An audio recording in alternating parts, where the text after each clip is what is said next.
When we first got started, we were dealing with a bad economy, inflation, change of administration. Reagan was the kind of antithesis or the reaction, a whole new, like a paradigm shift. And there was a lot of concern of what might that mean in terms of all kinds of issues, freedom of speech and repression and civil liberties, and that was sort of that era.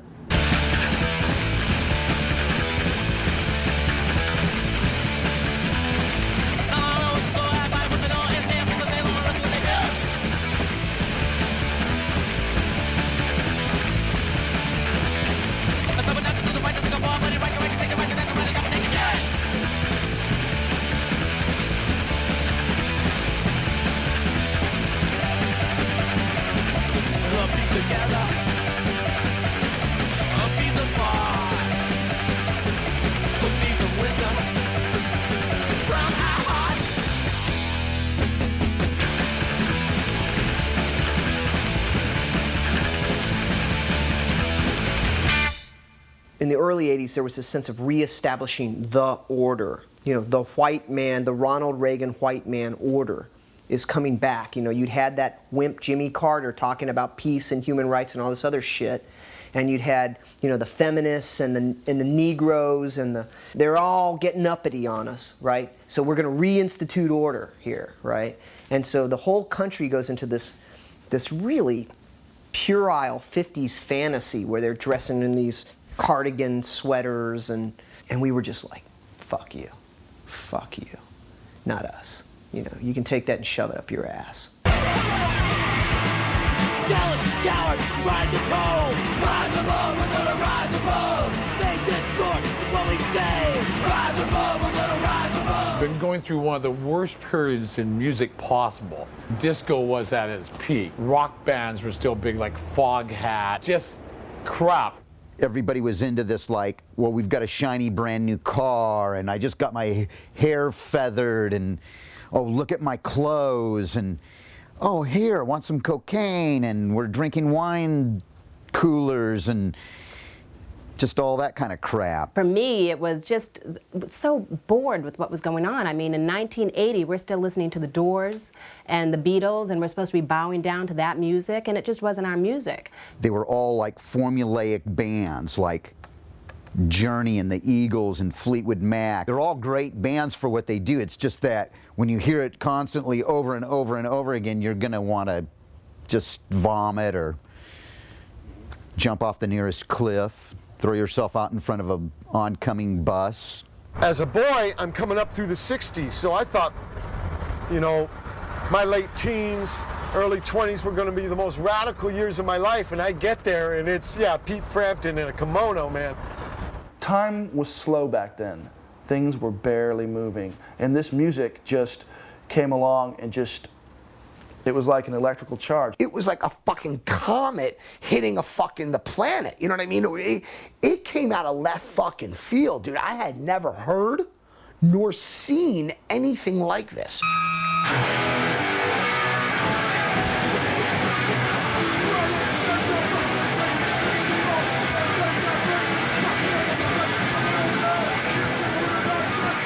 The music that we were performing, the lyrics that we were writing had nothing to do with about holding hands and smiling and skipping off into the sunset. I couldn't fucking resist this incredible scene being under my fucking doorstep, full of hatred for mainstream normalcy, just like I was. I mean, it was just like, fuck it, I'm diving in. I don't care if I ever come back up again. And it took a good long while.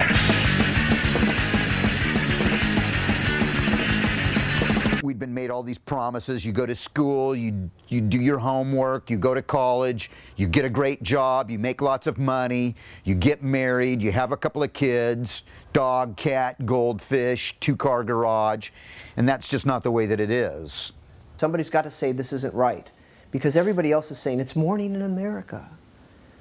Somebody's got to say, it's fucking midnight, man! I'm working Monday through Friday, here comes Friday night, and I'm just gonna go off. I hate my boss, I hate the people that I work with, I hate my parents, I hate all these authoritative figures, I hate politicians, I hate people in government, I hate the police, You know, everybody's kind of pointing the finger at me, everybody's picking at me, everybody's poking at me, and now I have a chance to be with a bunch of my own type of people, and I have a chance to go off, and that's basically what it was.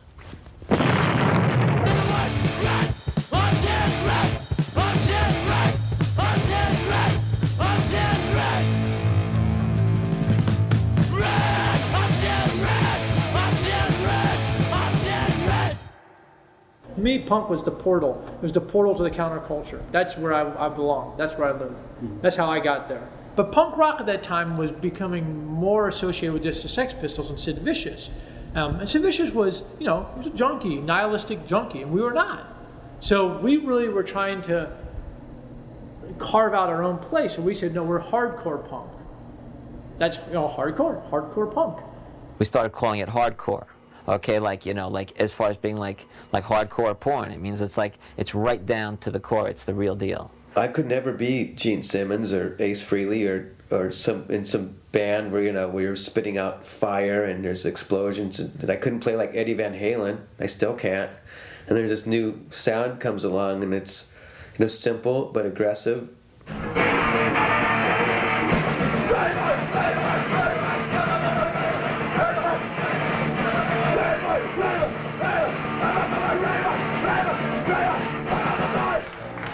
I guess the whole new wave thing was going on, and it was just kind of sickening, to tell you the truth. Then you started having, you know, all these, like, all the, what they used to call skinny tie bands, all the day glow bands, because they were all wearing those neon colors. When hardcore came out, I was a little kid, and I had missed out on, you know, the 77 punk thing, and I wasn't around for the 70s rock thing. So here was something that was happening that was new, that we were making up as it went along. We were making the rules up and creating this sound, and the bands and the people around, when the scene was small enough, it was exciting. It was like you were on the cusp of something that was just, you didn't know where it was going to go.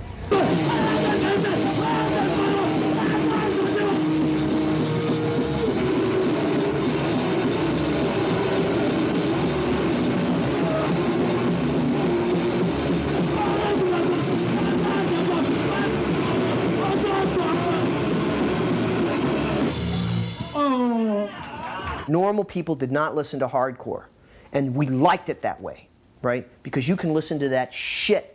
You can listen to Fleetwood Mac. Go listen to that shit. We are not going to abide it. We're about blowing all of that up. We're about destroying everything in that.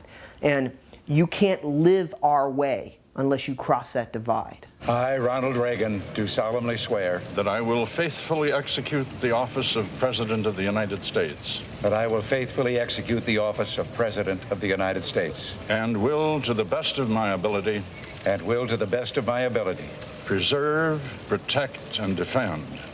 Preserve, protect, and defend. The Constitution of the United States. The Constitution of the United States. So help you God. So help me God. Punk rockers loved to hate Reagan worldwide. Songs were written, posters were made, signs were raised, and oranges were hurled. Every punk rock band of that era must have had at least one or two posters where they'd have the picture of Ronald Reagan from the Killers with the gun like this, or, you know, with that look on his face type thing, like, I'm gonna kill you, motherfucker. You're fucked up, right? You're not gonna last. You're going back to the door. You're fucked up, right? You're fucked up, right? You're fucked up, right? You're fucked up, right?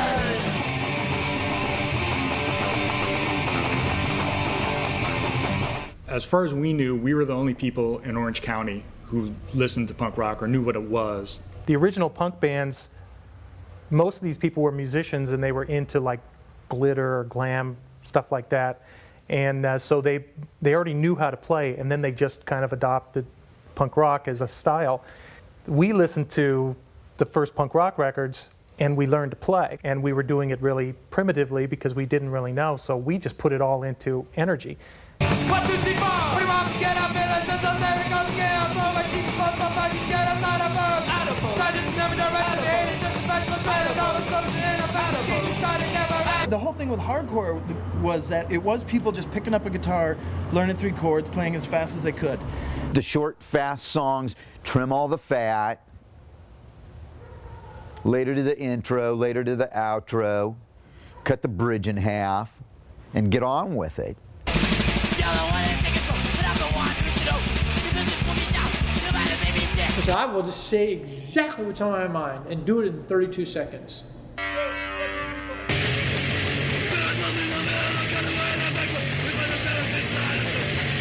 The less it was a song, the more we loved it. We're feeling this, and we don't want to go slow, and we're not trying to be melodic, and we're not trying to be cool or digestible. We're giving you all our angst and all our feeling as hard as we can.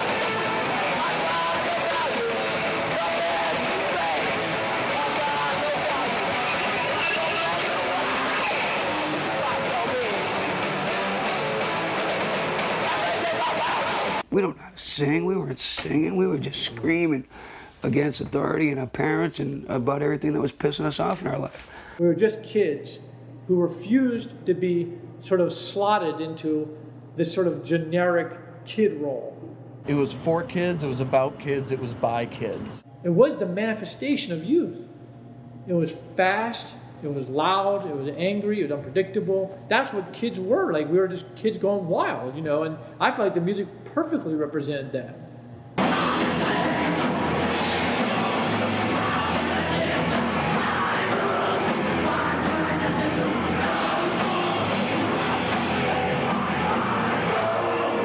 Lots of these kids were like 14. They were snorting methamphetamine and fucking in the alley. You know? It was considered an outcast thing. It was considered something for losers. It was considered something that people felt sorry for you for having to endure.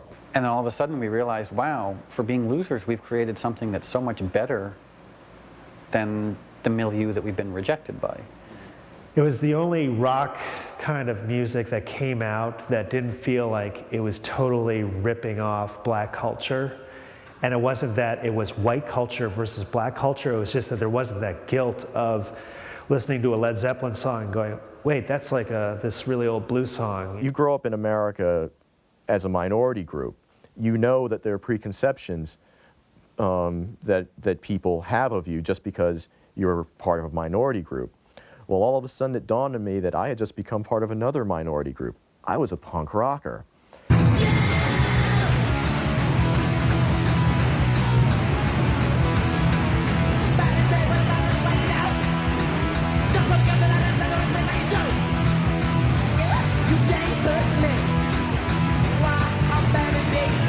People would assume you're in a band, you're trying to make it to the top, and you would go, you don't understand the scene I'm in. We're trying to level the top. No one ever made a record and said, they're going to play that on the radio. It's like, no, they're not. That's like a black guy saying, I'm going to be elected president of the Ku Klux Klan. No, you're not. I mean, no one would even think like that. You know what I'm saying? So none of these bands ever thought, I'm going to be on the radio. No, you're not. So why even think like that? You're not accepted. They're not going to play you. You're just doing this for the fun of it. You're not going to sell a ton of records. You're not going to make a bunch of money. You're just doing this because you love it. It was totally living in the moment. You didn't think about, like, you know, trying to build a fan base or trying to have a career, because that was absurd. You weren't going to have a career playing this music. It just wasn't going to happen.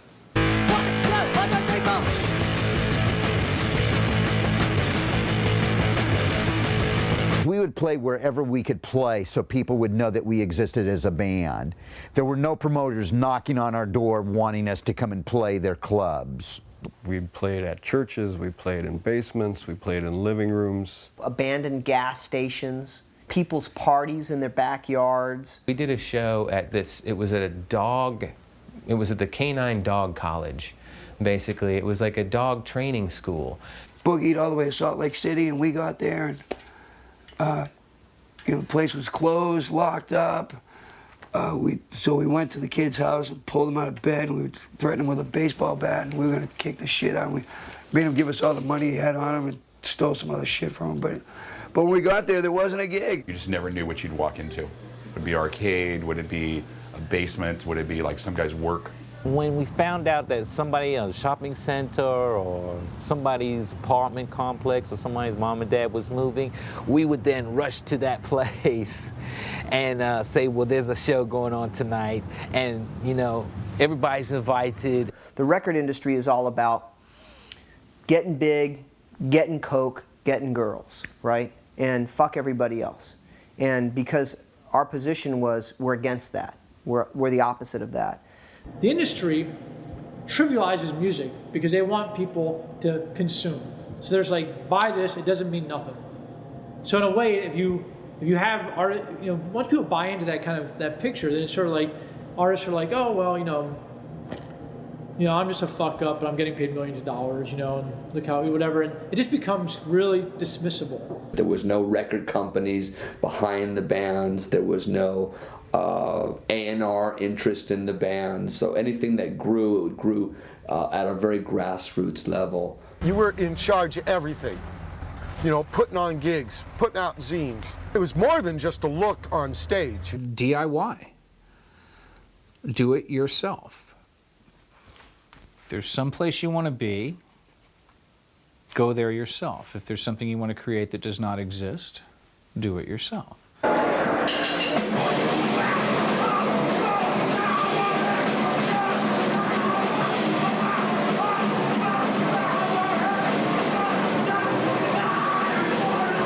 Recording is pretty much play the song, okay, the song's done.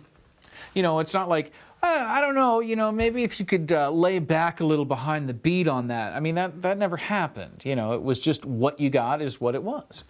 These records were done in like a day, like in, cut, and then out. You know what I mean? Because it's like you really didn't have time to mill over the fact of like crafting songs. I mean, it's more or less like if you had your energy right and you played enough shows and you went into it, you know what I mean, with like your head straight, then that's what you got. The group had to rely on creativity, and the music had to come off live that way as soon as we delivered it in our expression.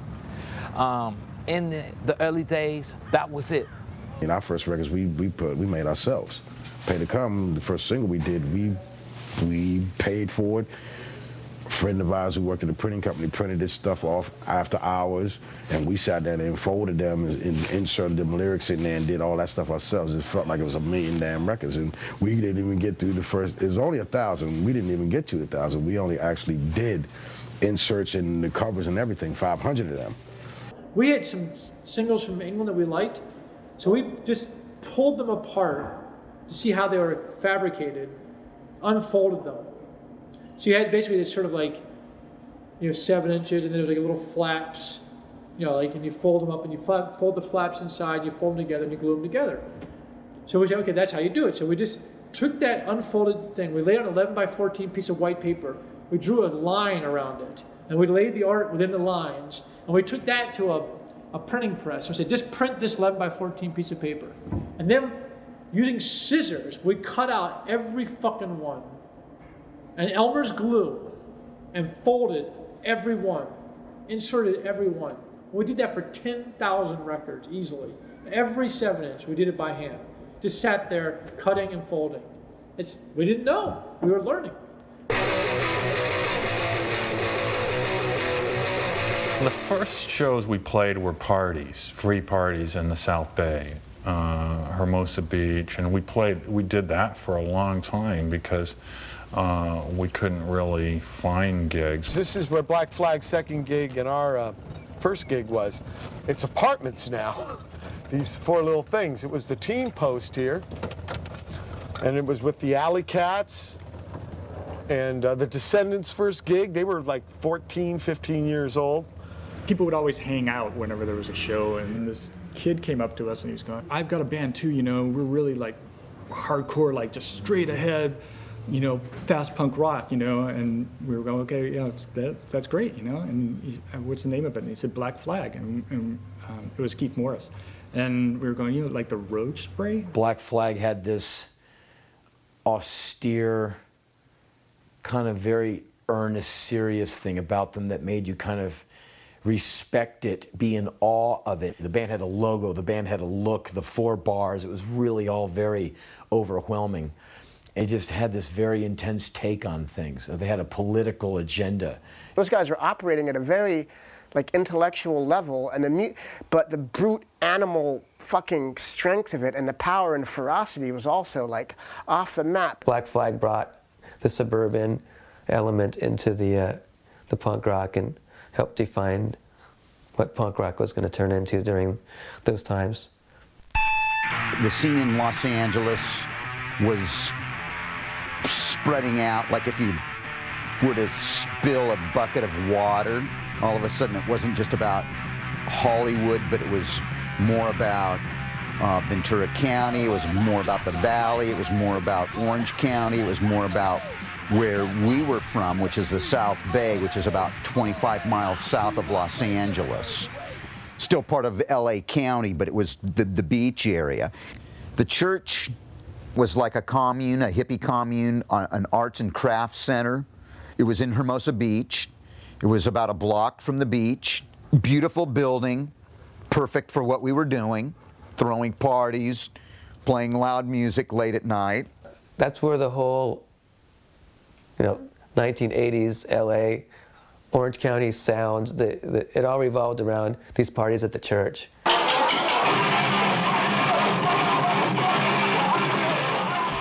We're at the Black Hole, and it's pretty much where like the Florida punk scene really kind of came together. Everyone hung out here. It's where you came to get away from your parents and everything else, and this is where everyone came and got drunk. We're frustrated, and we were trying to find a way out of the normal, just weird, basic suburban normality. Adolescence represented everything that was LA. Frustrated, suburban, dissatisfied with getting up in the morning and hating everything around you. I was making a record to really to nullify my Orange County existence, to really say to what was around me, it was literally to lash out at that. Tony was an amazing performer right from the start. It was like putting a cat in a bag and shaking it up and throwing it out at the crowd.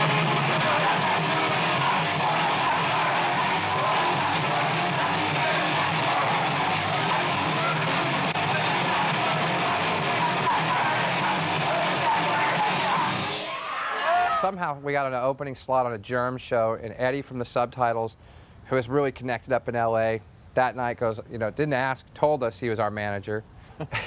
And he was a great one because, really he got us in the door in LA, got us hooked up there. Got us all, hopped up on pills.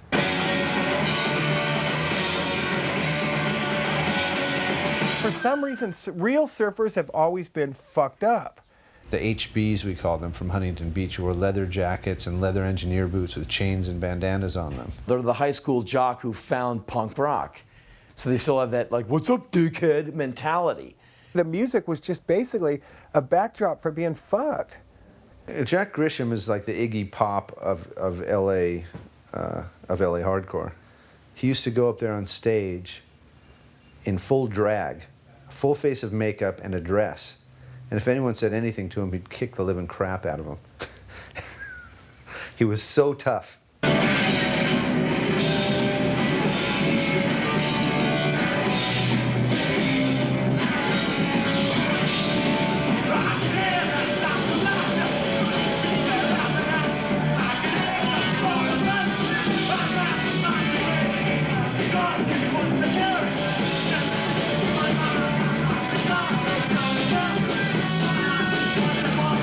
You roll into somebody's house, and you start drinking, and then, you're throwing the fucking potted plants at each other. Somebody breaks in the parents' room, you go in the closet, you're pissing on the shoes, you're stealing shit, you're going through, you're getting the credit cards out, fight breaks out in the kitchen, everybody's jumping on, the house gets fucking wrecked, the band plays, the cops show up, and instead of running, it's let's get them, man, and then you turn on the police. Somebody came up and wanted to get into the show and didn't have any money and gave me 2 pipe bombs. And I remember Mike being kind of a snotty. He goes, well, why should I get you in? I'm just some guy. Why should you get some guy? And I go, well, because I have a bomb. Here, I have a bomb. I've got 2. You can have one if you get me in. He goes, how do I know it's going to even work? I go, well, okay, watch. So I went down the street and took one of them and put him against this garage door and lit it and just blew this fucking garage door off. And me being a violent, robbing, grave-digging rapist was part of my world. That was like, well, this is what we do, man. Yeah, that chick passed out and I pissed in her face. What So what?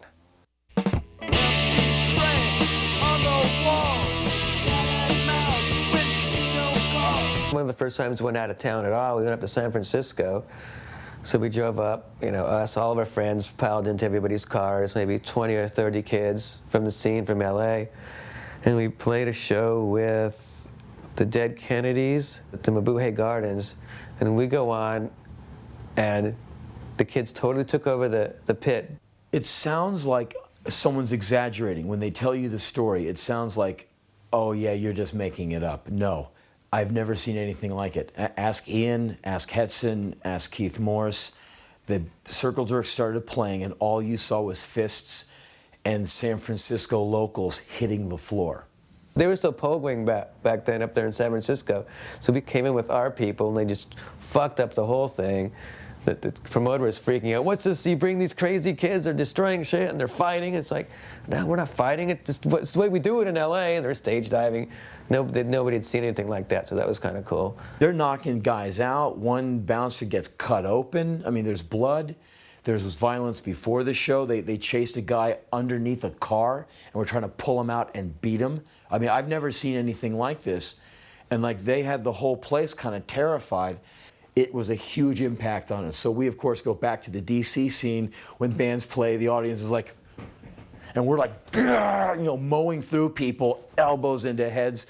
And people are like, what are you doing? We're like, that's what we're doing. And it'll be like, ah, because we've all of a sudden, it's all aggro. Within 2 weeks, every male hitting puberty is in that crowd, and every bouncer is getting swung at. Actually, me and my friends used to call them Washafornians because they like totally imported the West Coast style to DC. That influenced DC sound, that and the Bad Brains, the combination of those elements kind of contributed to creating the DC sound.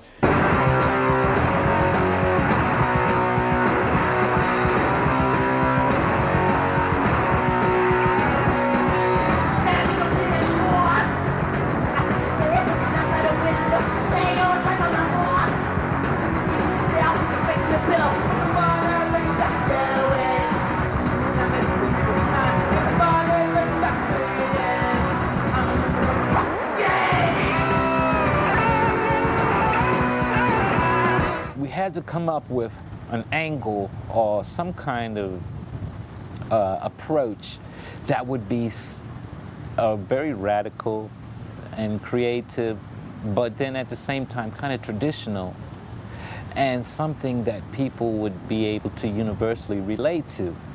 It wasn't like a musical thing. It wasn't like a fucking entertainment thing. It was like, we figured out these riffs, we had this message, and we just had to drop this shit.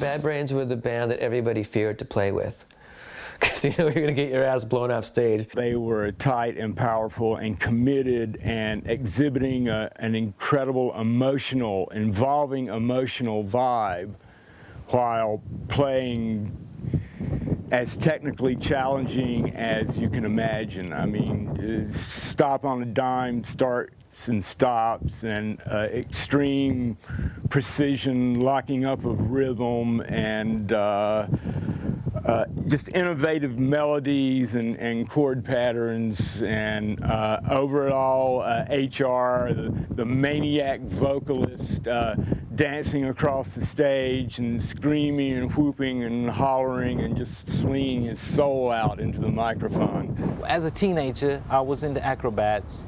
When I went on the stage, the intensity of the music would sometimes be so immense and so energetic that I would feel like jumping into the audience or doing some kind of flips in the air or something like that, you know, and that's where it came from. Just a feeling of exuberation of Jubilee, you know.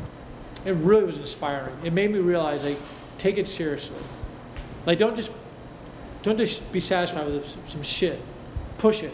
They would come to our shows and they were very young, about 13, 14, 15 years old, and they wanted to start a group called Teen Idols.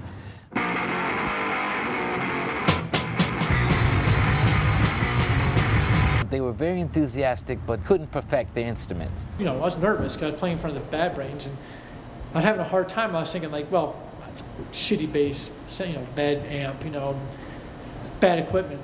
But then when I handed this shit to Daryl, man, it was not the bass, and it was not the amp. It was definitely the player.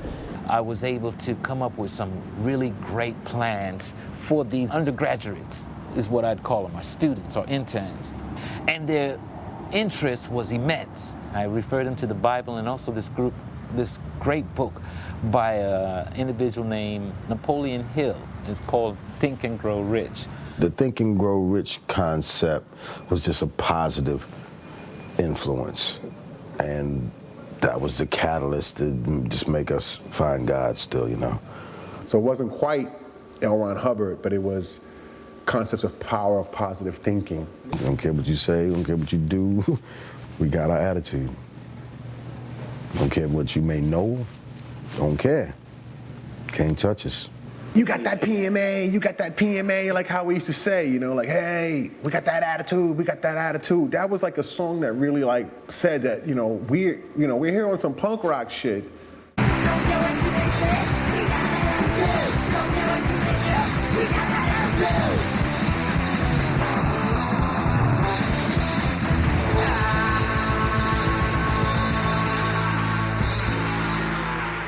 It's a self-loathing town. It's a transient town. If you're of here, if you're from here, and if you're of here, you hold on tight. You got to, because the currents are just whipping on past. Every 4 years, another president, some other jackass comes through. Who were your parents when you're living in Washington in 1980 and you're a teenager? Why are your parents here? What do they do? Well, there's a good chance that they are involved with the current administration, or perhaps they're involved with one of the major colleges here, or they're involved in the news media in some way. My father is a United States Senator. He's the senator from the state of Hawaii. Georgetown Day School is a private school. It was a hippie school. You didn't have to wear shoes. You could bring your dog to school. You called your teachers by their first names. I happened to be at the right school at the right time, and that's how I got into Minor Threat. Our first show is going to be at a party at 1929 Calvert Street, and we're going to open for the Bad Brains, who I've never seen play, who are the biggest thing in the world.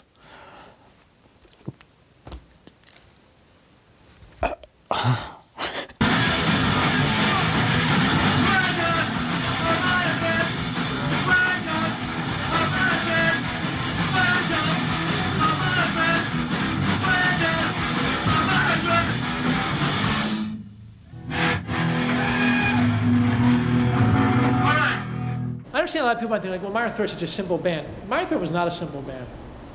That music was good. Those guys could play. That was a good band. And for guys who are 16 years old, 17 years old, they were knocking it out. They're playing, it's unheard of. It was a new form.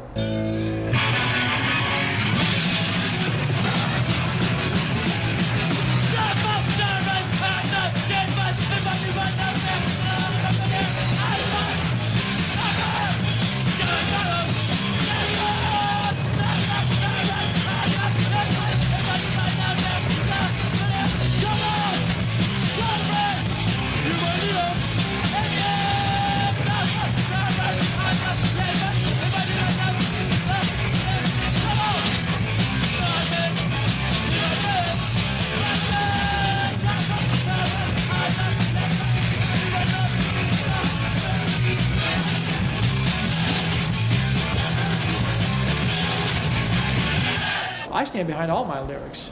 But I know that when I wrote Guilty of Being White, I grew up in Washington, D.C., which is a black majority city. And I went to the public schools here. And I know that when I wrote that song, I was writing an anti-racist song.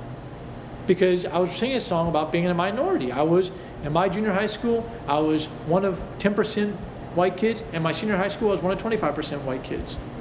And I know that when I wrote that song, I was saying, I'm only guilty of being white. Don't judge me for the color of my skin. It's anti-racist, so clear. How could I know that some like nationalist Nazi guy in Poland would listen to that song 15 years later and then say to me like, it is so good you speak for the white man? How could I know?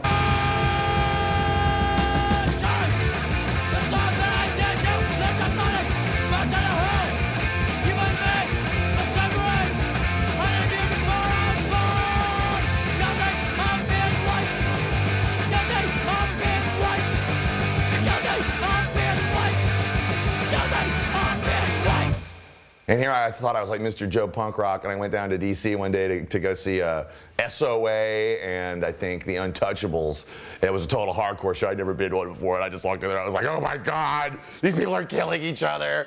You know, it kind of frightened me, but it was kind of fun at the same time. So I was like, oh, I want to be a part of that scene. But you know, these guys were all in from the DC area. They're all the Georgetown punks is what they call themselves. Ian MacKaye and his brother Alec and all that whole crew, and Henry Warfield before he became Henry Rollins. And you know, I wanted to be just like them. Georgetown is a fashionable shopping district, and when the person called us Georgetown punks, they were meant it as a really deep insult. We, of course, took it as like, all right, well, we're Georgetown punks. So then we refer to ourselves as Georgetown punks.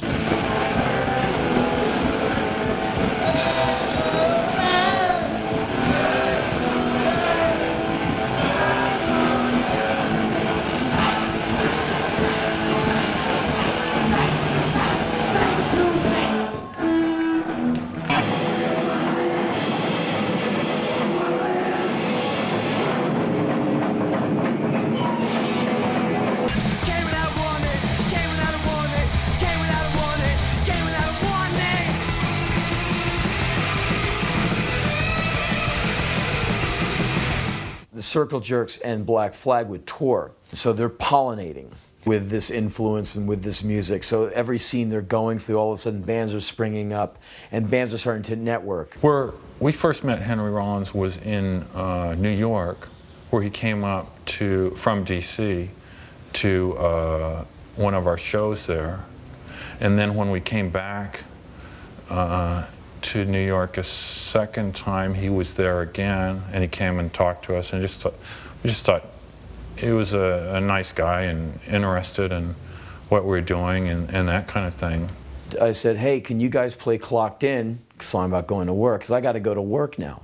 And Des goes, all right, this is for Henry, because I'm like right there. This is for Henry because he's got to go to work. And I kind of looked, you know, wantingly at the microphone. He went, and Henry's going to sing it. Henry Rollins ended up jumping it up and singing Clocked In. And all of a sudden it was like they called him the next day and like, you want to be the singer of a Black Flag? And he moved to LA. And that was it. That was history right there. We saw it. We had the day off, so I was like hanging out in bars, goofing off, being a jerk, you know. And I see the guys and they're like, well, I want you to ask this guy Henry to join the band. About a day later, Greg Ginn called me at the store. Said, hey, we're auditioning singers. Des doesn't want to sing, he wants to play guitar. We saw you sing the other night. We liked your 45, your SOA record. Would you come up here and audition to be in Black Flag? I was like, yes. I mean, I was terrified. But what did I have to lose? I had a job that paid me $3.50 an hour, and here's an opportunity. So I said yes. I took the Amtrak up there, did 2 sets with the band, and they took a little vote, and I was in the band. And it's pretty astounding news to tell a young guy. I was still on the fence about the whole thing. It's a huge step to take. So I called Ian. I told him what happened.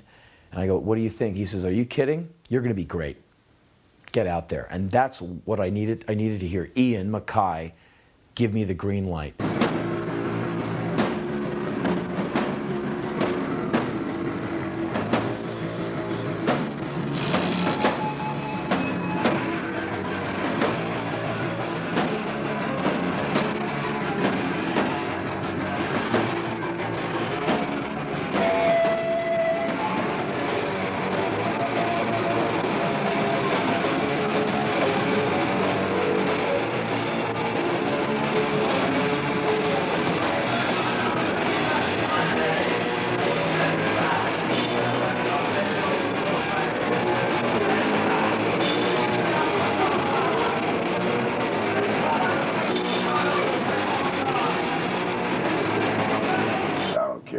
everybody says when Black Flag got Henry Rollins, that was a fucking mold, a melding of. What a band at that juncture with Rollins and Dez playing rhythm guitar. They were unstoppable. They were in a fucking frustrated sweat. I mean, this is what your mind imagines, you know, a basement of fucking frustration, man. And fucking, they were fucking howling. Henry being the face of the band and being the front man took a lot more of the abuse, no question about it. First gig with Black Flag, and he fucking gets up there, "Rah!" and fucking Tony Chuco just walks up and goes, "Bah!" fucking smacks him right in the face. His nose breaks, blood everywhere, and he goes, "Welcome to San Diego," and it's just fucking mayhem. He was dealing face to face with people's conception of what punk rock was, which included violence and nastiness. And he took the brunt of that. Some people thought he wanted to have his ass kicked.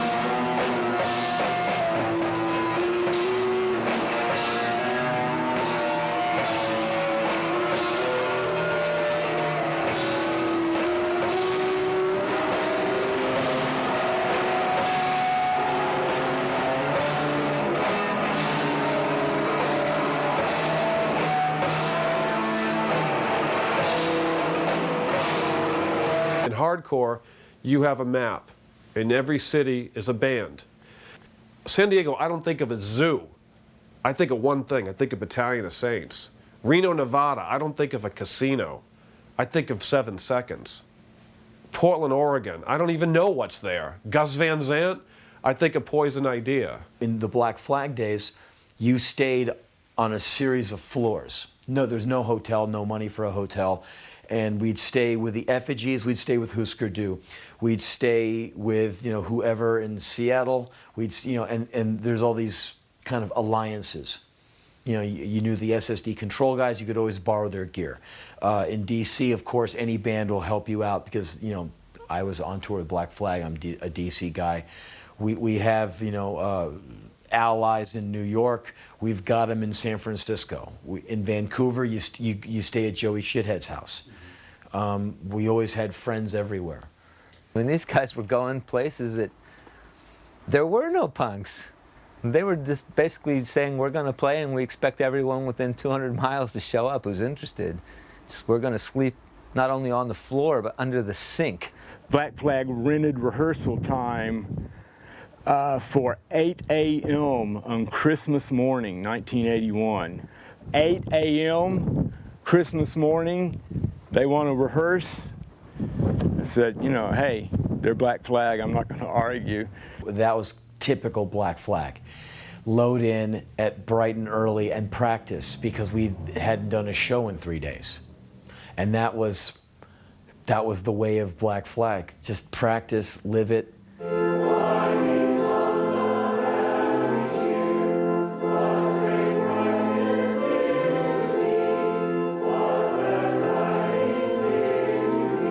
I'm the Reverend Hank Purse, and this is the Unitarian Universalist Church of Medford. Here, the church that I serve as its called minister. You know, whenever I see people who are like rock and roll ministers, they're all like, "Oh, and that's when I was a sinner, and then I found the Lord." And that's not what I believe. I'm a bit more settled down, but I'm still the same, you know, jackass as I always was. First time I ever went to like a really big hardcore show, I kind of walked in and it was this crazy. It was Circle Jerks were playing. I just walked in and I was like, "Oh my God, this is crazy!" And yet at the same time having this like inner calm sweep over me and sort of say, "This is my tribe."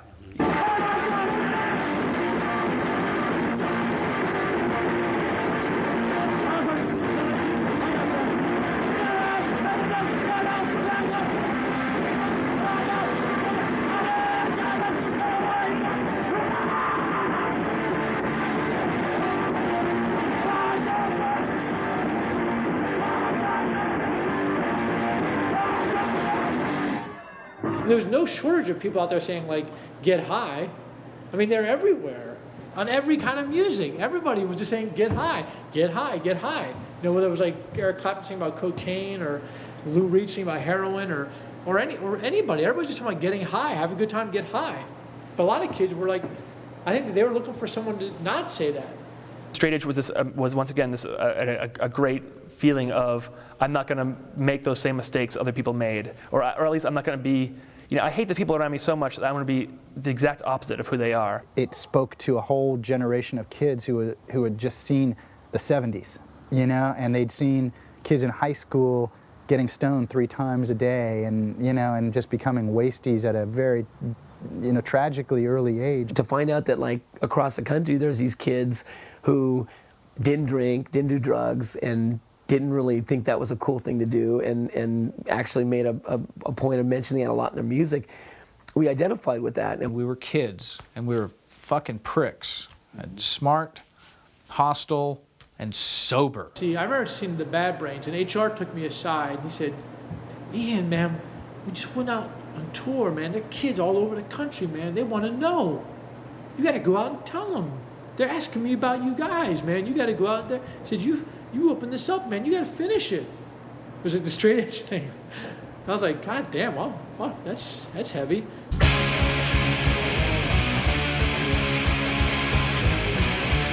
The influence of Minor Threat carried on to Boston, SSD. I think what Boston did to Minor Threat, like Minor Threat had it was a kind of a safe way of telling people not to drink. But when it got filtered up north to Boston, it got a little eviler. Figured out that, it's about time to get something going on in the city. It's like it just became too dry, and all the new wave faggots and all the new romantic bullshit was going on. And whereas like the scene we've built now, we created, is an underground, and it's based, as far as it's basically built, there's no partying. No one drinks and no one smokes at the shows. If they do, they better do it behind our backs. It doesn't hurt that we had like Al Baril as our, master of ceremonies, and he's a freaking tank. He was like a quarterback, he was the one calling the shots and calling, like, okay, you guys, you're drinking over there, you're from Norwood, you're okay. Come on in, you're welcome. All right. I have a lot of pride in Boston. I like, the sports thing. That comes back to my jock, whatever that thing said in that thing. Hockey jock. The hockey jock mentality. Al's a hockey player. He put down his hockey stick, he picked up a guitar. And that's it, And he approaches guitar that way, and I always thought I would see him in front of his Marshall going, you remember this, he'd be going, do you think the speaker's broken? I think it's this one. And he'd had his head in and we'd be on the other side of the room like, Al, shut up. And I'm sure it was because he worked at GE all day in a machine shop with like grinders and buffing wheels and milling machines going, and he was probably used to that sound, and to me that's what his guitar was like.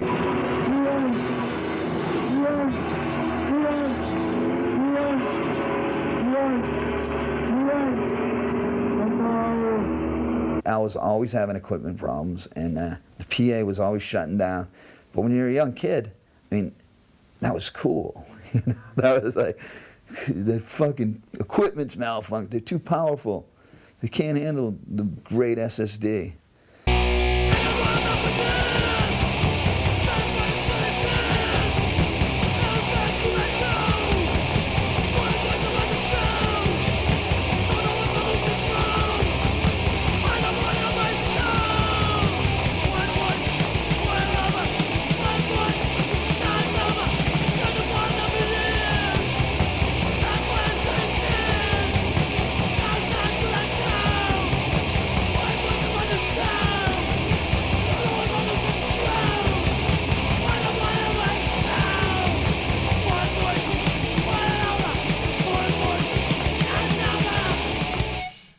I think there's a tone of seriousness with that band that didn't exist with a lot of other punk rock bands. It wasn't a fun band. SSD was a movement. They were more than a band. They were definitely a movement. They had an aura about them and an image about them, and the fans were dedicated. Now we had music in our area. We had Boston hardcore punk rock. It was almost like a call to arms, where he went on that radio program and said, you know, we're starting a scene. If they're starting a scene, I want to be in that scene. Who is it? It's fair. Oh my goodness. This suddenly becomes very interesting. James J. Lethal. All right, I think we should open with decontrol. Go right into drug fools, then into police. Not police beat, but police. That's the first set list right there, ever. There you go. Okay, here it is. Hardcore Punk, Gallery East. There it is. This is the first show. Let's go. That's the first one. Why don't you talk about that? Yeah, that's the first. Yeah, this is it. That's the first one. See, it was called Hardcore Punk. It wasn't even the name of a band. Don't be wearing everybody else's just before we got our own set. Fucking beautiful, isn't it? Look at them all. Look at them all. Holy shit. Liberty will give us debt. That's a great one. That was a really good show. Me and most of my friends came from broken homes. So we were pissed off, but we didn't really know what we were pissed off about. Just that, you know, life sucks and we're stuck here in Braintree, Massachusetts. And some kids will write gangrene on the wall in school or something. And we appreciate it and shit. Yeah. Just when we get bagged. And then underneath it, someone will write sucks. Underneath it, right? And then someone else scratches out sucks and puts is excellent or is number one. Then when someone puts 2 zeros behind the 100, you know, it happens every time, you know.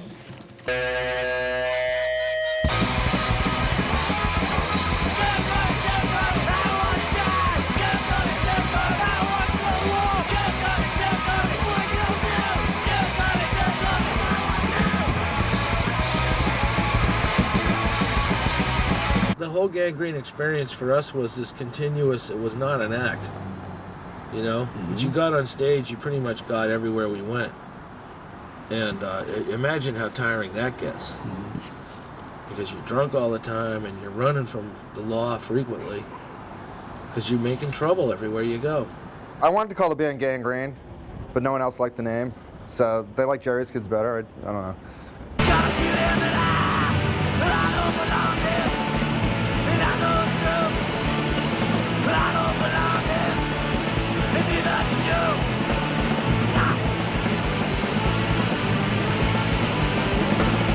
DYS was the Department of Youth Services, which is the organization in Massachusetts which locks up the juvenile delinquents.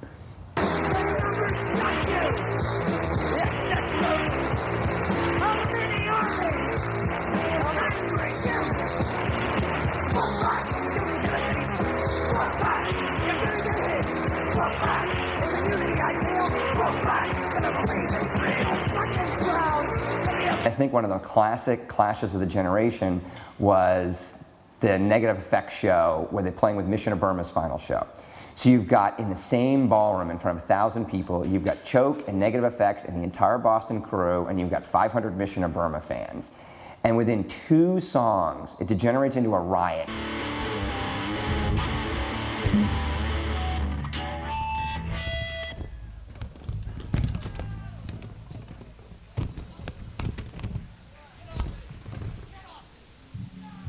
Might makes right. Might makes right.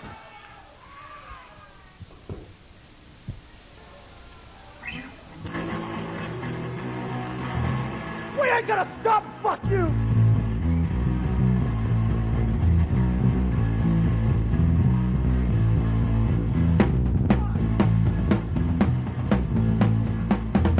You take your ideas. Go out the door. I don't give a shit. What the fuck you're for? I can land it.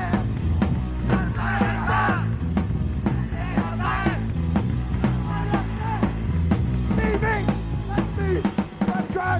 Let's fight. Fight, make right. Fight, make right. Let's try. Let's fight. Fight, make right.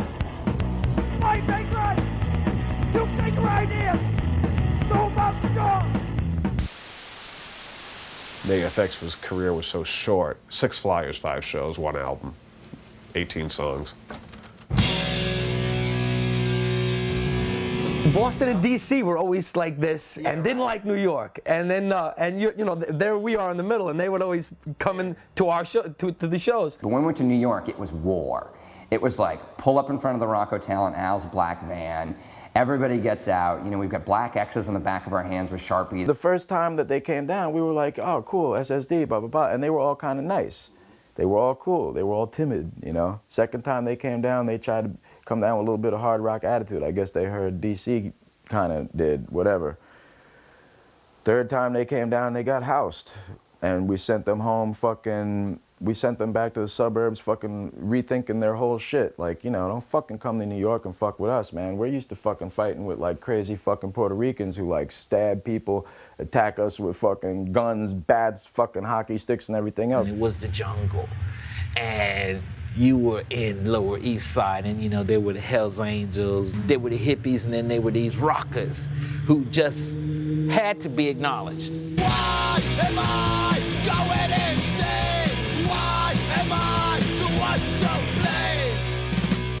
We weren't rich kids pretending to be punks. We were like real punks being punks. I fucking slept in fucking squats at night with my fucking pit bull Lucifer in bed with me so the rats wouldn't fucking run across me. You know, my fucking door was held up with a chain. We were just doing what we were doing and didn't know, I don't know, what the fuck was I documenting? Me getting fucking dusted at a show, you know? The kids in New York are like, wow, we suck. We don't have money. We're not smart. We're not good looking. We're hung up on everything. We're all fucked up on drugs, you know? So it's kind of like, we really worked hard to like put New York on the map for New York as a scene. After doing intense research and really going into the club scene, we found out that from reliable sources that the best thing we should do is go to New York. When the Bad Brains came to town, they changed the face of music overnight.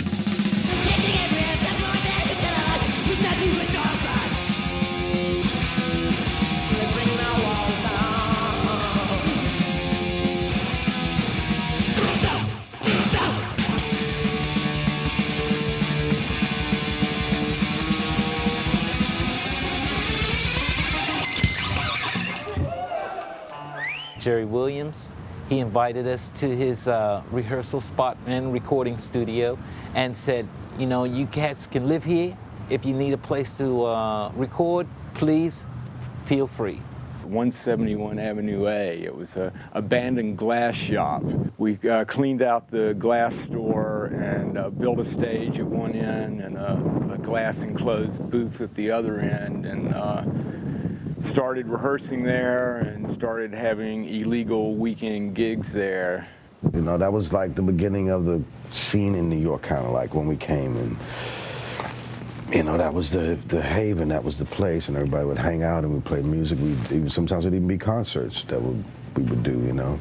And I was there when the Bad Brains recorded that whole first album. I was up all night till 5, 6 in the morning through all those sessions because I was living at 171A with the Bad Brains while they were recording the album. Being in the booth with the booth, it was a box in the box with Jerry and Harley and John Joseph and the Bad Brains when they first listened to the final mixes of the Raw cassette. Then it was even a big thing. And never mind the sound that they got out of the room if you listen to that recording. You know, bands spend how much, $100,000 now on a recording, and they can't get it right on Pro Tools. These guys were recording 4 tracks in like an empty storefront, you know, and it came out amazing. The Big Takeover, the beginning of that song, the intensity of that build-up, that fucking quiet, and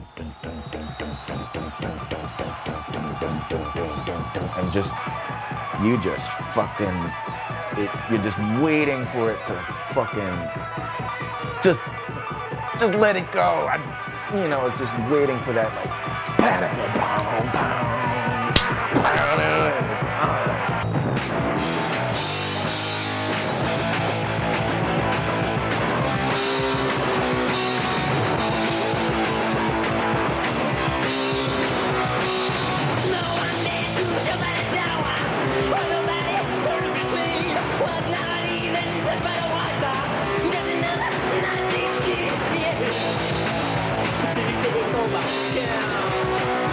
Now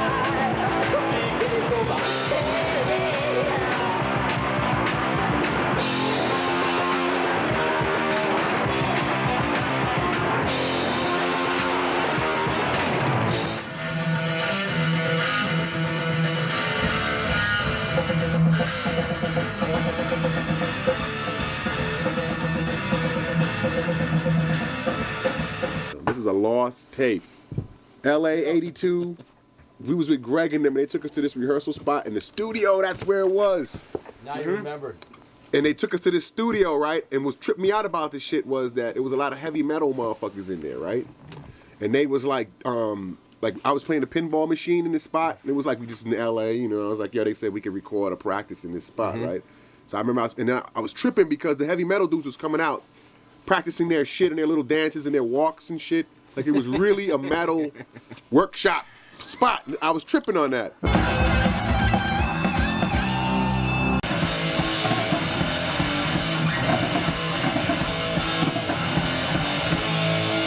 The Beastie Boys surfaced as a joke band. They worshiped the Bad Brains and they called themselves the Beastie Boys because the initials were BB. They, just like everyone else, were as excited by the Bad Brains and the emerging hardcore scene as anyone else, but they were kids. They were 15, 16 years old at that time, and they didn't really have the musical chops to imitate what they heard going on, so they said, well, we're going to have fun. We're going to have fun with it.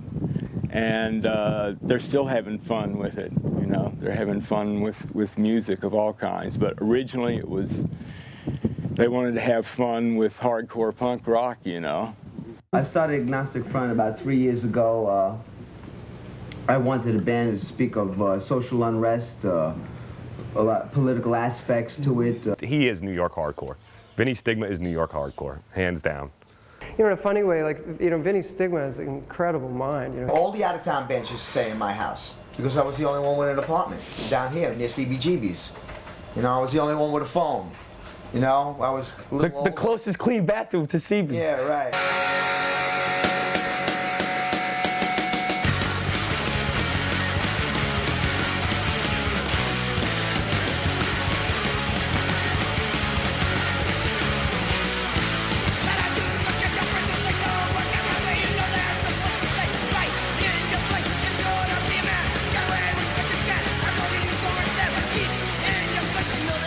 In a larger city where there's a scene going on, it's like there's this stream of energy going, right? There's a bunch of other bands, be they punk or whatever, and all you have to kind of do is jump into that stream and get wet. In the middle of the Midwest, you have to dig the fucking well. There's no stream. So you have to dig and you have to dig and you have to dig until you find water, and that's it. There's nobody, absolutely nobody to help you. There's nobody putting on shows. There's no people managing bands, doing this stuff. So it is the work ethic had to be really high.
Really deep down, I wanted to be a part of it. You know what I mean? It's a weird thing. Like, you go and listen to these records, you get all pumped up about them, and you want to be in the scene, but you're like not in that. You know, your band's not that band.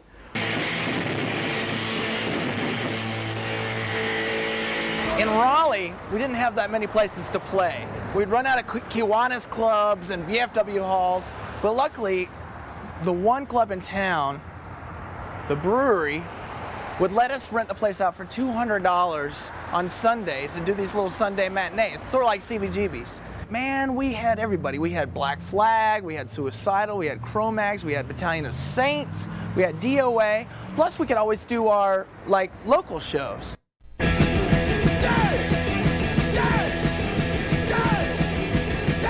Austin, Texas. It was a great little scene. There was 35 bands there, and then there was a little scene in Houston, and you're like in a vacuum. It's like you're 1,000 miles from anywhere.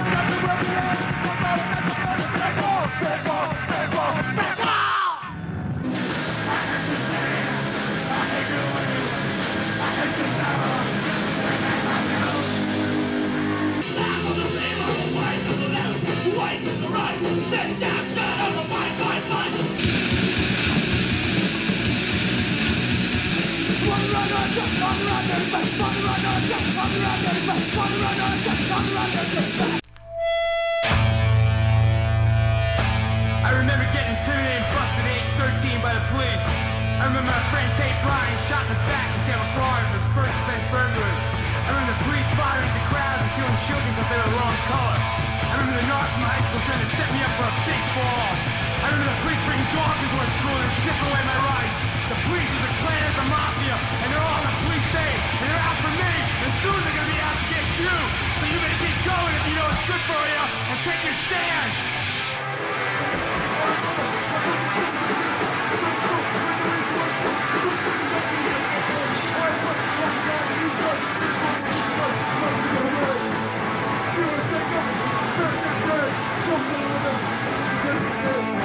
MDC was a record. When we brought that record home, these hairs on the back of your neck just stood up. It was so extreme. And that's what we did have in common with the Minor Threats and the SSD Controls and the Zero Defects and the Articles of Faith and the DOA and the Fears was this pumped up adrenaline that we can't just sit back and go, hey ho, let's go, hey ho, let's go. And we were feeling dead cops, dead cops, dead cops, or, you know, the adrenaline that was in the hardcore movement was exciting. We kind of like took it up a notch. You know, a lot of the skinheads on the East Coast were like, oh yeah, we're down with MDC, yeah, we're fucking hardcore, yeah, the fucking skinheads hate the cops. And then like Big Dave would be like, oh yeah, really? Well, I'm a fag. And they'd be like, ugh. Just totally blown away. It's like, yeah, last night the guitar player took a shit on me over at this guy's house. They was just like, their hero just kind of like, it wasn't a hero to them anymore. I wore a dress everywhere with bad makeup, without shaving. I played homocore shows. It was just part of me to like just say, I'm not trying to fit in. I'm not trying to be one of the crew, you know, one of the boys in the pit. You know, my punk thing is going beyond that. I'm the queerest person here. I'm the weirdest person here. I hate myself.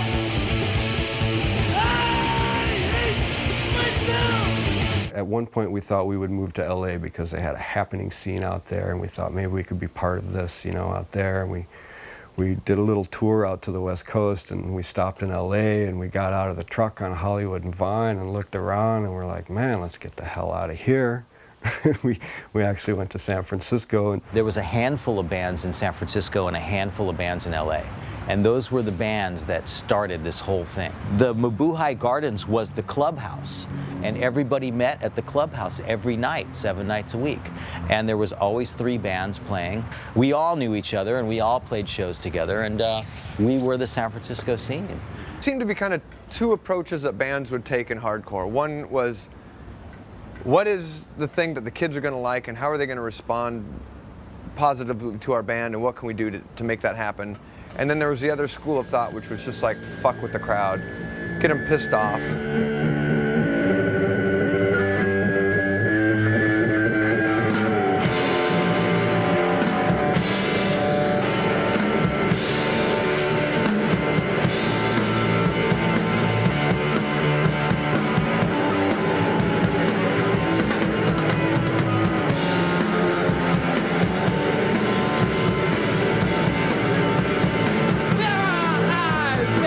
I cannot see, and because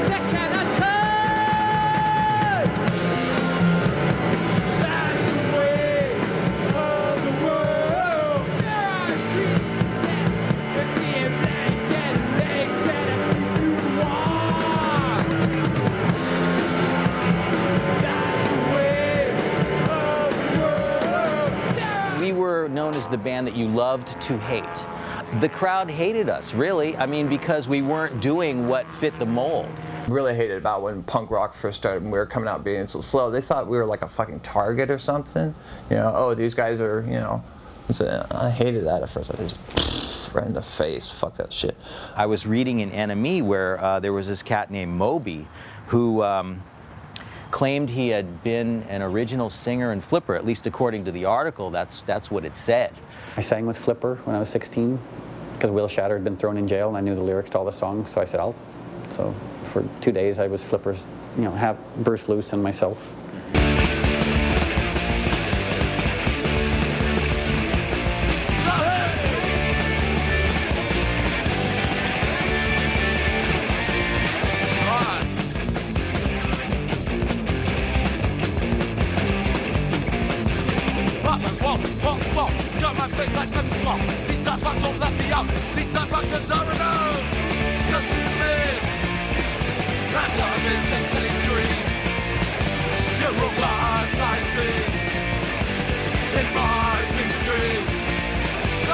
It's really weird they got punk rock in Canada, because people impression of Canada were like, wow, a lot of trees, a lot of mountains, a lot of snow, lumberjacks, that kind of thing, snowmobiles, and like, how could they have punk rock from there?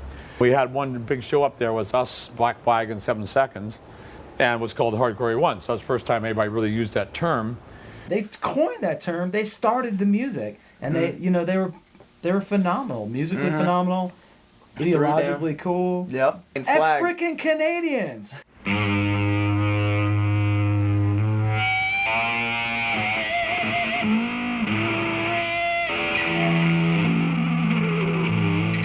There wasn't a lot of small labels when we started putting out records, so there wasn't much of a model for it. SST had that quintessential LA hardcore DIY aesthetic and ethic. SST Records originally, it stood for Solid State Transmitters. We had one storage place, and it was where Greg's electronic stuff was all thrown in. And it was only $100 a month, and it was one room with a bathroom and a shower. And so we just took corners of the floor in there. I did all the mail order business at the time, so I actually slept underneath my, my mail order stuff. So, it was basically just about work. We got $5 a day, which we called the dough, which we distribute to everyone, and that's, you would, this is what you would, you'd buy your food with this $5. There got to be a point where, like, you'd have like 2 quarters and you'd go get a candy bar and you'd shop at 7-Eleven, like, okay, a Three Musketeers has like half a gram more than a Snickers bar does, okay? And you'd have to clean the chocolate off your mouth because you'd walk into SST and you're like, did you get food? And you're like, yeah. I mean, we were broke. One day I get a call from Henry, and he says, Black Flag's looking for a bass player. And I said, that's cool. They were my favorite band at the time, Henry and I had a little thing, and it was over. And like I said, when he called to say, do you want to play? So he was very clear, there's not going to be anything. And I was like, yeah, I get it, we're not going to be anything. So there were that was explicitly stated, which was fine. It was fine for both of us. But I think there was a moment when it got a little uncomfortable, which was when I saw the cover of the Slip It In record. We had done our first recording, and I saw the cover of the Slip It In record, which was, in my opinion, sort of making fun of women or putting women in a certain place. And I suddenly felt like, but, you know what I mean? It was like, what am I doing here? I mean, if you guys hate women, why? You know what I mean? It wasn't like, God damn it, how dare you? It was like, well, but if you don't like girls, why am I here? It was like, I felt inadequate because I felt that reflected how they viewed women. This is called Slip It In.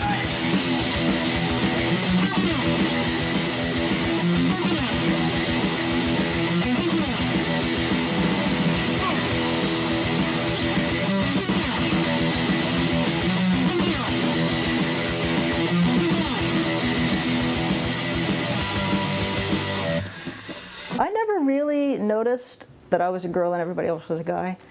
There were actually women in the scene. They tended towards being the record keepers. The women were generally behind a camera, or they were running a fanzine.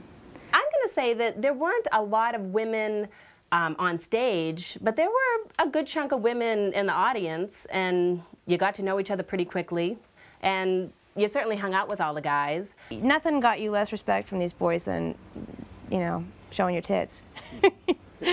Which is not the case nowadays, I don't think. I think all those boys would be happy to see someone's tits. Take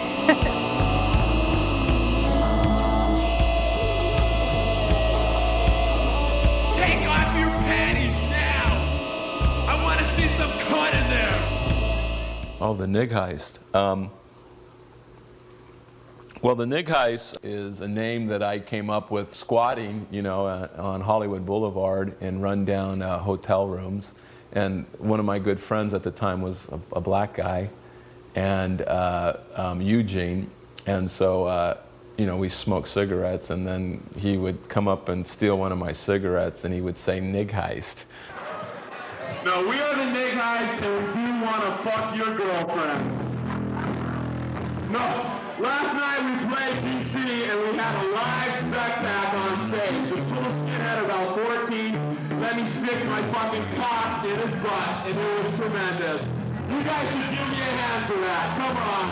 A nice big round of applause for me sticking it into a nice little skin in his butt. Mugger's an incredible guy.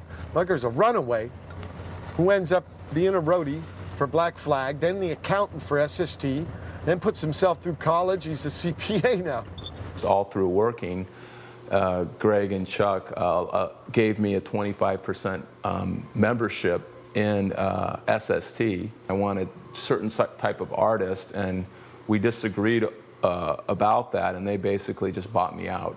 I took all the money that they gave me, and I invested in technology and other type of ventures that was very productive for me.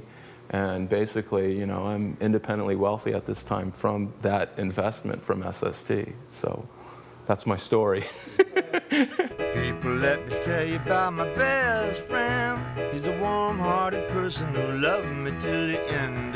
People, let me tell you about me so much. The whole myth of California being laid back and mellow is pretty laughable. If you grew up in the punk scene in Hollywood in the early 80s, it was anything but mellow. It was violent. You know, there was always a fight every night. There was some action going on.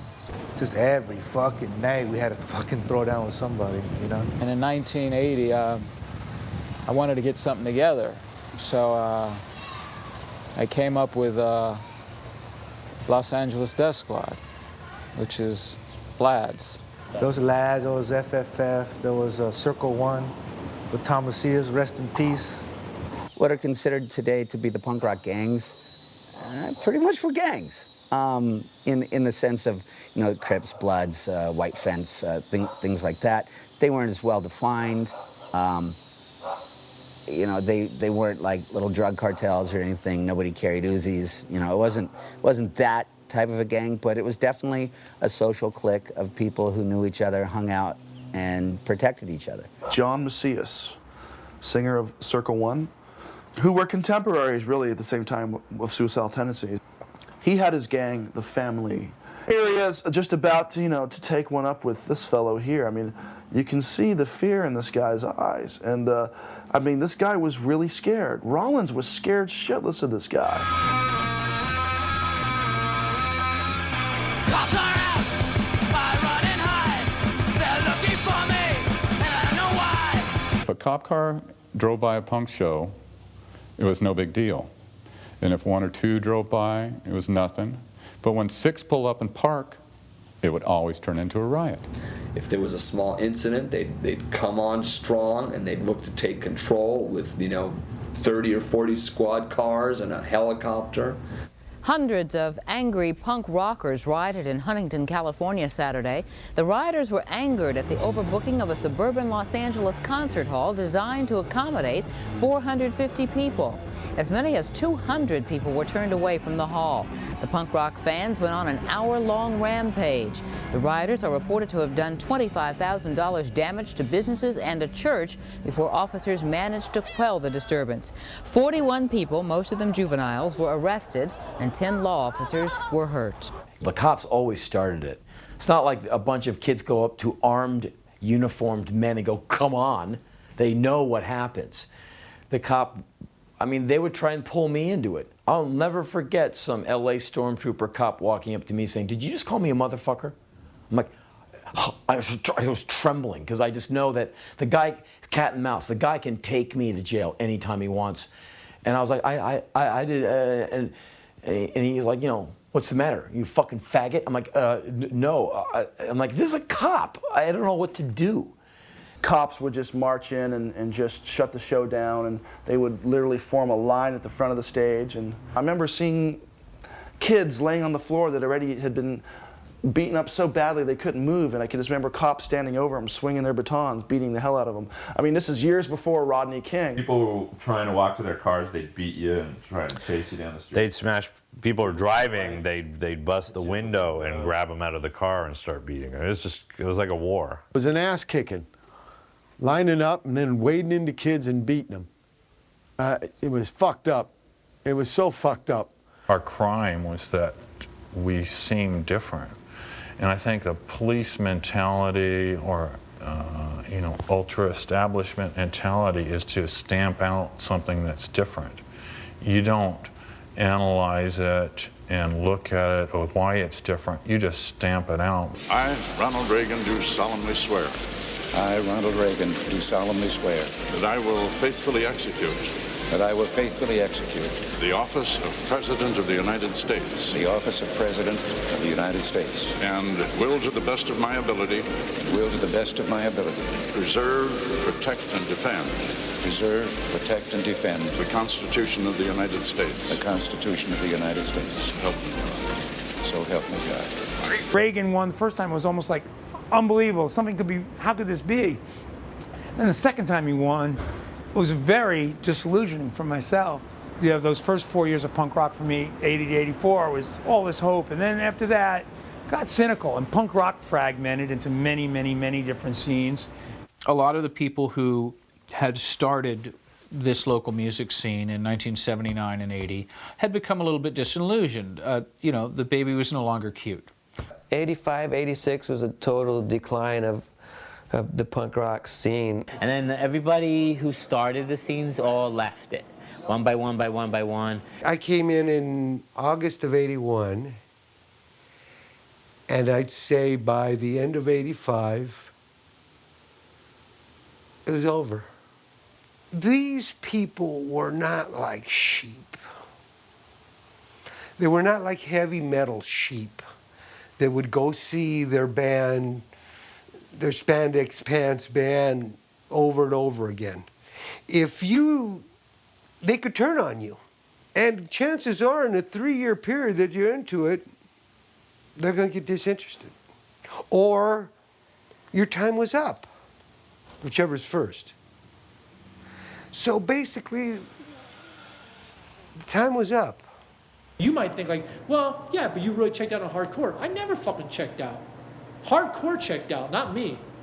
Like for me, the violence was stupid. It just became stupid, and I saw my own role in the stupidity. In 1984, I remember it was the Minutemen show. It was the last time I punched somebody. The guy hit my brother, and I punched him, and I thought, that's the end of that. I'm done. And I felt like the violence had become too central. And it was clearly alienating to most people. It was ridiculous. So I thought, like, I'm out. I'm out of this. And a lot of my friends were out of it too. They were like, this sucks. It was a bummer. I think that was kind of the end of that era of hardcore.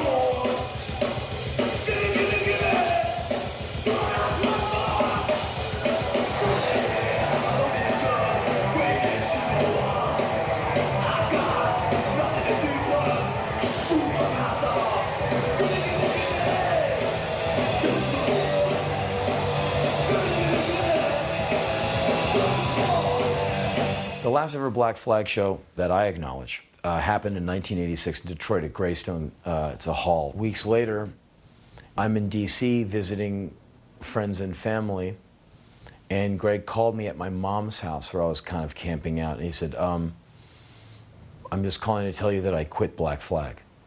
I go, but it's your band. And he goes, well, I quit. I went, okay. And that was it. I decided in 1986, it's like, no, it's a good time to stop now. Black Flag was left without the culture around it. It was back to where we started.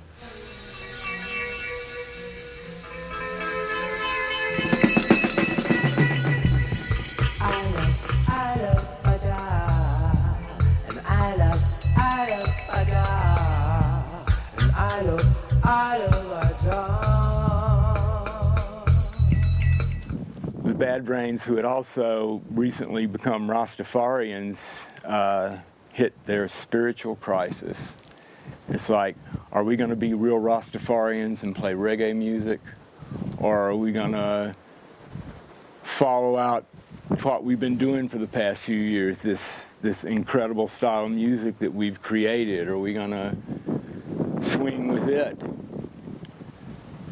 And I don't think they ever really answered that question. And all of a sudden there'd be these 4 dudes up there playing reggae.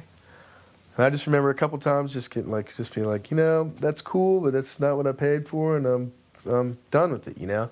The Bad Brains kind of, to me, got pigeonholed as that like fireplug band that you can never trust them, you know what I mean? You can't do shows with them, and so and so and so and so, and all the horror stories. And, you know, it's just, once you disappoint people, and especially people that are really short attention span people, then you're kind of at a loss for words. The thing that hangs over the band is it has to do with HR, who he is, and his vision, and his ability to be as deep as he is and be as engaging as he is. And also there's a personal element of that that's totally self-destructive. He's like a Crowleyan character. He's a real character in his generation. He's a real somebody. He's a myth. He's a living legend. And he is, and he thinks that way. I love the guy, you know. I've seen him mess up a lot of deals. You know, this band really could have been out there. But I kind of understand his conflict.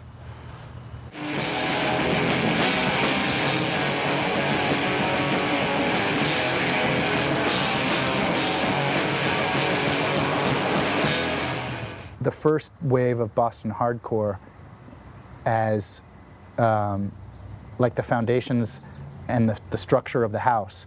And then all of a sudden, like 84, 85, all of us started putting pretty weird curtains on the house. And like, you know, it gave the house a little bit of a different look. The name of the band is DYS. We've been together for about 3 years. And we used to be a hardcore punk rock band. Now we're just a hard rock and roll band.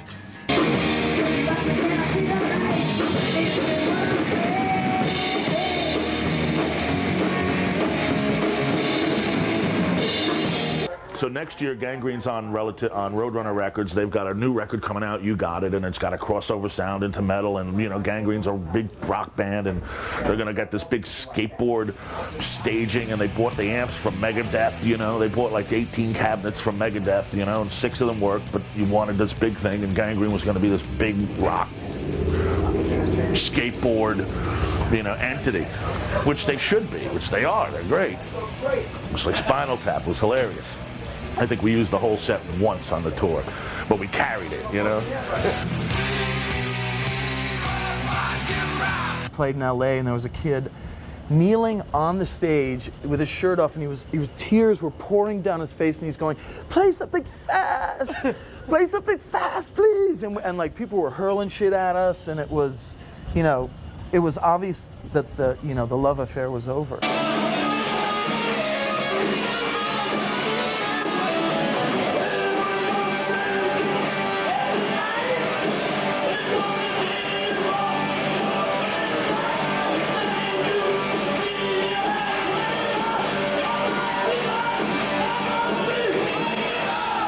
84, 85 is really when New York, being the late bloomers of hardcore, is when New York finally got a voice of their own.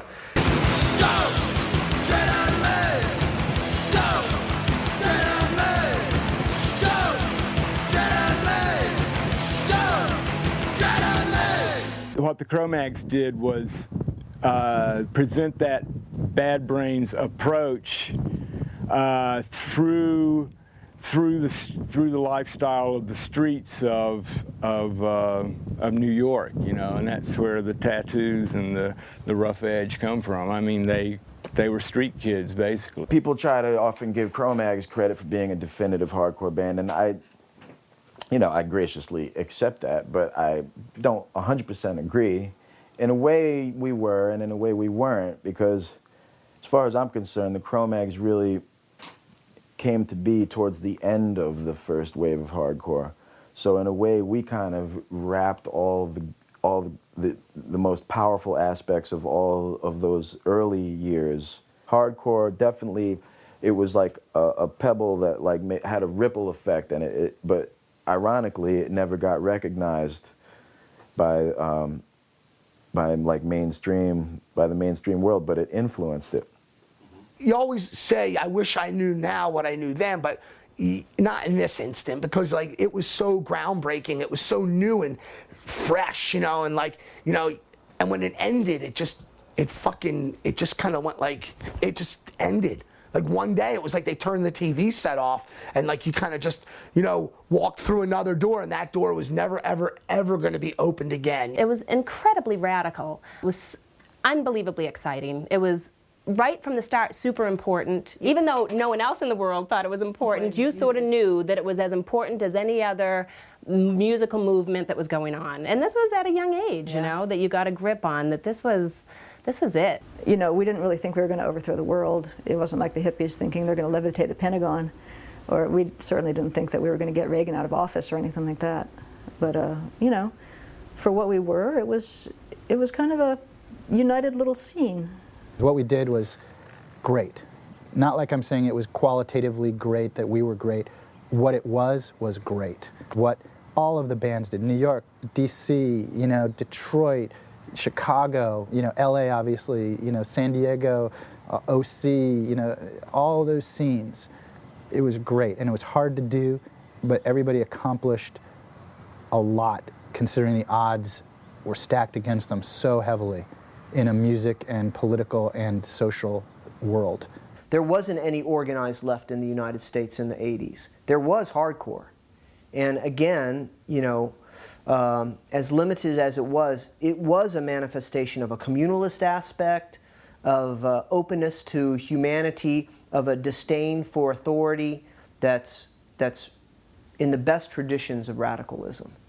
So if you're looking for radicalism in the 1980s, you should look at hardcore. There'll be another musical revolution, and it'll be intense and energetic, and the kids will go nuts over it, but it won't be hardcore. I think every generation has their own way of expressing themselves, and each version of punk rock, whether it be, you know, spiky green mohawks or you know, berets and cigarettes such as the Beats during the 50s or hippies in the 60s, each version of this kind of expression will continue to manifest itself probably every 15 or 20 years with every new generation. Thank God.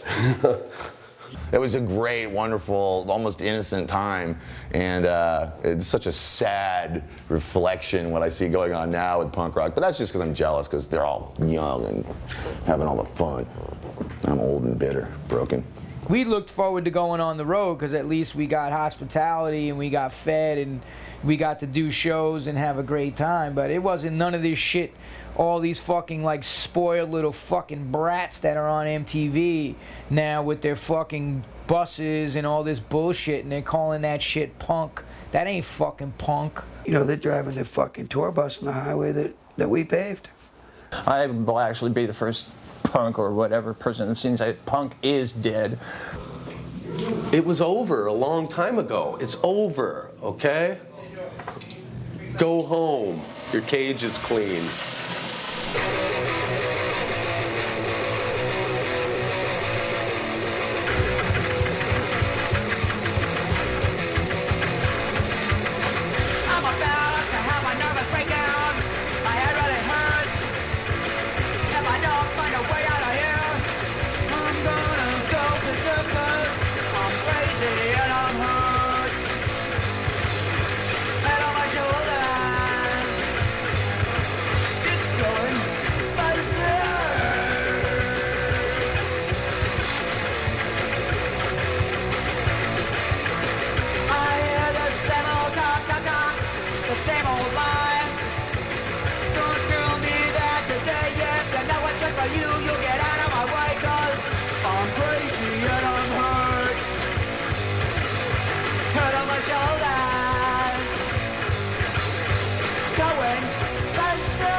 cushy and wet.